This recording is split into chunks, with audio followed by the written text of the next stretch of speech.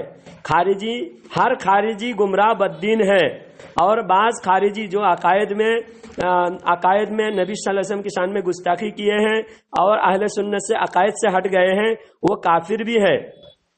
خارجی گمراہ تو ضرور ہے, اور بعض جو عقیدے میں فرق کر لیے, عقیدہ جو ہے اسلام سے ہٹ کر نیا عقیدہ گڑے ہیں, وہ کافر بھی ہو چکے ہیں.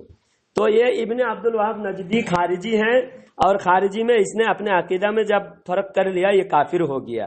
المحند علی المفند میں ابن عبد الوہاب نجدی کو خارجی لکھا ہے, اور اس کے چیلے چمچوں کو خارجی لکھا ہے. تو آج جو حرمین شریفین کے امام ہے, وہاں کے نگران ہیں, وہاں کے جو بھی قابض ہیں, وہ سب کے سب خارجی ہیں, کیونکہ وہ ابن عبد الوہاب نجدی کے گروہ کا ہے. تو اس کے گروہ کا ہونے کی وجہ سے یہ سب کے سب خارجی ہیں. اب تم بتاؤ اس کے بارے میں. دیکھیے, آثار دیوبندی بھاگا ہوا ہے یا چپ چاپ بیٹھ کے سن رہا ہے, کوئی جواب نہیں دے رہا ہے. لائن پہ ہے یہ آثار دیوبندی. یہ اپنے کو پہلے کہتا ہے میں اجمیر کا ہوں, میں اجمیری ہوں, مسلک غریب نواز ہے. کیونکہ مسلک دیوبند کہے گا تو ٹھکائی ہوگی, دیوبندیوں کی کتاب سے کافر ثابت ہو جائے گا. اس لیے یہ کبھی اجمیری کہتا ہے, کبھی کلیاری کہتا ہے, کبھی لاہوری کہتا ہے. لیکن قادیانی بھی اس کو کہنا چاہیے, کیونکہ لاہور سے قریب میں یہ قادیان, اور قادیانی کو سب سے زیادہ پہلے پروموٹ کیا ہے دیوبندیوں نے. یہ دیوبندی ہر فرقے, ہر گندگی کا مجموعہ ہے, جن کا شکل گندی, نسل گندی, عقیدہ گندی, تبھی تو ان کو کہتے ہیں دیوبندی. ارے آثار دیوبندی کچھ تو بولو, منہ چھپانے کی جگہ ابھی اس کو نہیں مل رہی ہے. ارے دیوبندیوں توبہ کرو, اللہ کے واسطے توبہ کرو, ورنہ دنیا میں بھی منہ چھپانے کی جگہ نہیں ملے گی. حشر کے میدان میں بھی اتنا رسوا ہوگے, اتنا ذلیل ہوگے, فرشتے کی اتنی پٹائی لات جوتے پڑیں گے, ہوش ٹھکانے آ جائے گا. جب افسوس کرو گے, جب کہو گے آج مانتے ہیں مسلک اعلیٰ حضرت کو, آج مانتے ہیں, لیکن اس دن ماننے سے کام نہیں چلے گا.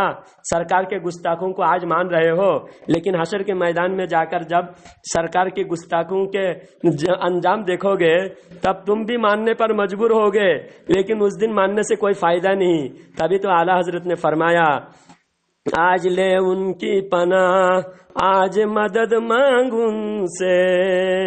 پیارے آقا کی شان میں فرماتے ہیں کہ ان سے آج مدد مانگ. آج لے ان کی پناہ, آج مدد مانگ ان سے, کل نہ مانیں گے پھر نہ مانیں گے, قیامت میں اگر مان گیا. قیامت میں تو مانے گا, تیرا باپ بھی مانے گا, لیکن اس دن ماننے سے کوئی فائدہ نہیں. آج مان لے دیوبندی. ارے دیوبندی کافروں, مان لو, آج بھی وقت ہے. تمہاری کتاب میں لکھا ہوا ہے اللہ جھوٹ بول سکتا ہے, تمہاری کتاب میں لکھا ہوا ہے شیطان کا علم نبی سے زیادہ ہے, تمہاری کتاب میں لکھا ہوا ہے نماز میں نبی کا خیال بیل اور گدھے کے خیال سے بدتر ہے, تمہاری کتاب میں لکھا ہوا ہے کہ امتی نبی سے بھی بڑے ہو سکتے معاذ اللہ علم میں یا عمل میں. تمہاری کتاب میں لکھا ہوا ہے کہ نبی کا علم پاگل اور جانور کے علم کی طرح ہے معاذ اللہ. ایسی گندی ایسے گھٹیا کفریہ عبارت تمہاری کتابوں میں لکھا ہوا ہے دیوبندی کافروں. پھر بھی تم لوگ منہ اٹھا کر ہمارے سے مناظرہ کرنے آ جاتے ہو, ہمارے سے بحث کرتے ہو, اعلیٰ حضرت کی شان میں بلا وجہ تنقید کرتے ہو, گستاخی کرتے ہو. ارے بدتمیز دیوبندی کافروں, ارے ملعون دیوبندیوں, توبہ کرو, ورنہ تمہارے اوپر دنیا میں اتنی لعنتیں برسے گی, دنیا میں اتنا رسوا ہو جاؤ گے. آج تمہارے ہر راز فاش ہو رہے ہیں, تم کو کہیں دنیا میں ہر جگہ چہرہ چھپا کے رہنا پڑے, ایسا نہ ہو. وقت اس سے پہلے توبہ کرو, وقت ہے, ابھی بھی وقت ہے توبہ کرنے کا, توبہ کا در کھلا ہے. ہاں ابھی توبہ کرو, جلد سے جلد اہل سنت پہ مسلک اعلیٰ حضرت پر قائم و دائم ہو جاؤ. آ جاؤ اعلیٰ حضرت کی طرف, آ جاؤ اعلیٰ حضرت کے مسلک کی طرف. اعلیٰ حضرت نے جو قرآن و حدیث کے مطابق لکھے ہیں کتابیں, اعلیٰ حضرت نے کوئی بھی ایک بات بھی قرآن و حدیث کے خلاف نہیں لکھے, تم ثابت نہیں کر سکتے. لیکن دیوبندی تم انگریز کی وفاداری میں اعلیٰ حضرت سے دشمنی کرتے ہو, انگریز کا کھائے ہو, انگریز نے کہا مسلمانوں کو آپس میں لڑاؤ، اسی لیے تم لوگ بلا وجہ اعلیٰ حضرت سے تنقید کر کے، اعلیٰ حضرت سے اختلاف کر کے امت کو لڑا رہے ہو، ورنہ 1400 سال سے جو مسلک ہے وہی مسلک کی ترجمانی اعلیٰ حضرت نے کیا ہے۔ اللہ تعالیٰ ان دیوبندیوں کے شر سے ہماری حفاظت فرمائے، تمام امت کی حفاظت فرمائے۔ ان دیوبندی کافروں کو اللہ تعالیٰ ہدایت دے، اگر ان کی نصیب میں ہدایت نہیں ہے تو اللہ دنیا آخرت میں ان کو ذلیل کرے، رسوا کرے، ان پر اللہ تعالیٰ عذاب نازل کرے۔ قوم عاد، قوم سمود، قوم لوط، قوم نوح کی طرح اللہ تعالیٰ ان دیوبندی کافروں کو عذاب سے ہلاک فرمائے، آمین۔